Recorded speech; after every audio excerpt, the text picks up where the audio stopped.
So I met with someone from my church who has been a part of our church from its inception. So she's been with our church for the past 8 years, and we talked about the practice of truth telling. And one of the biggest things that I learned from her as we sat actually at her house to talk about truth telling in our church, one of the biggest things that I learned was that as a church, we can oftentimes mask what's going on with us versus being authentic completely and trusting the relationships that have developed over these years with one another. And so she began to tell the story about a young lady that we'll call Greta. Greta is homeless, or she was homeless. When she came to our church, she was homeless. She came on Easter, and she came and she smelled. She was hungry. She was dirty.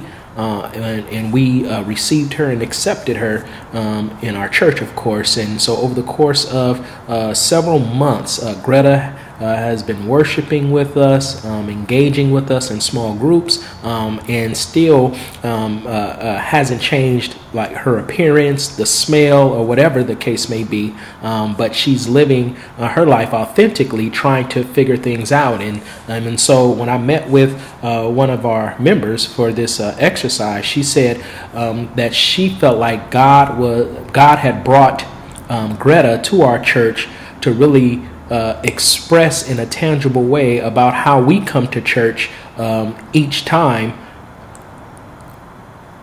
The difference is that we're hiding our filth or hiding our spiritual disgust before God and hiding it before one another. And so she says Greta is a great indication about being authentic and open, and this is who we are. And we can work through those things together. And so one of the next steps that we actually talked about, and one of the experiments we talked about was doing actually truth-telling small groups. And so these would be groups of about 3 or 4 people that would get together during a week, read, meditate on scripture, pray with one another, pray for one another, but then begin to develop that relationship and that trust to begin speaking truth into the lives of one another.